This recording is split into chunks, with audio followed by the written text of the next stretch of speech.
Assalamualaikum warahmatullahi wabarakatuh.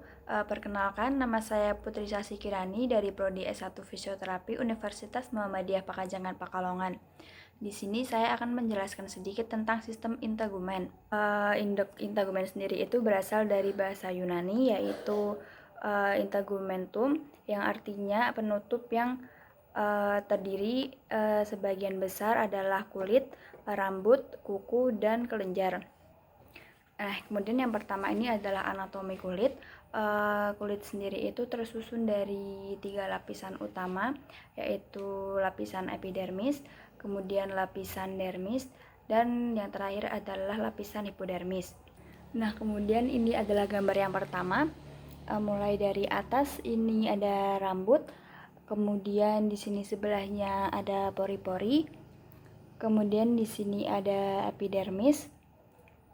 Epidermis sendiri itu terdiri dari 5 lapisan yang nantinya akan saya jelaskan pada gambar berikutnya. Kemudian di bawahnya sini adalah dermis. Dermis ini berisi dari 3 jenis jaringan, yaitu kolagen dan serat elastis, otot, dan juga saraf. Nah, untuk dermis sendiri itu terdiri dari 2 bagian, yaitu pars papillae atau bagian yang menonjol ke epidermis yang berisi ujung serabut saraf dan pembuluh darah. Kemudian yang kedua adalah pars retikular. Ini banyak mengandung jaringan ikat, folikel rambut, pembuluh darah, saraf, dan kolagen. Nah, untuk lapisan yang terakhir ini adalah lapisan hipodermis. Ini merupakan kelanjutan dari dermis yang terdiri atas jaringan ikat lumbar yang berisi sel lemak di dalamnya.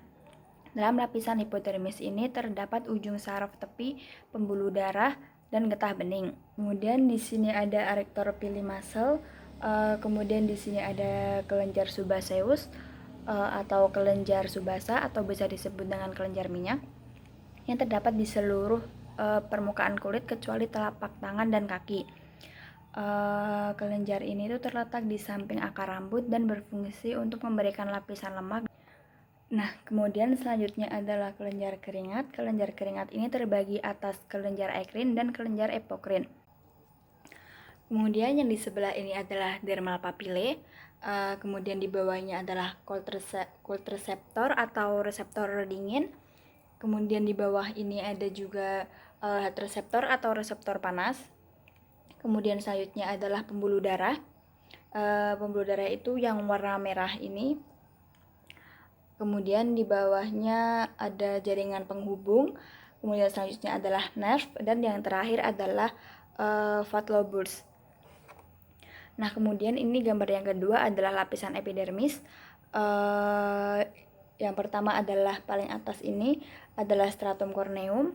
Lapisan ini itu adalah lapisan kulit paling luar yang terdiri dari beberapa lapisan gepeng, kemudian juga terdiri dari 15 sampai 30 lapisan keratin. Kemudian yang warna merah ini adalah stratum lucidum atau ini tuh terdapat di bawah lapisan korneum dan merupakan lapisan terang dan juga merupakan lapisan sel gepeng tanpa inti.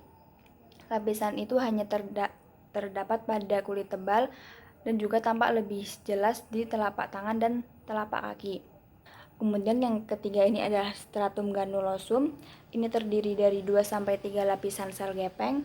Kemudian ini tuh berbentuk seperti butir padi. Sitoplasma itu juga berbutir kasar dan terdapat ini di dalamnya. Kemudian tampak jelas juga di bagian telapak tangan dan kaki. Nah, kemudian lapisan yang kelas keempat adalah stratum spinosum. Lapisan ini terdiri dari 5 sampai 8 lapisan, dan lapisan yang tebal itu kira-kira hanya 0,2 mili. Lapisan ini berbentuk poligonal yang besarnya berbeda-beda karena proses mitosis.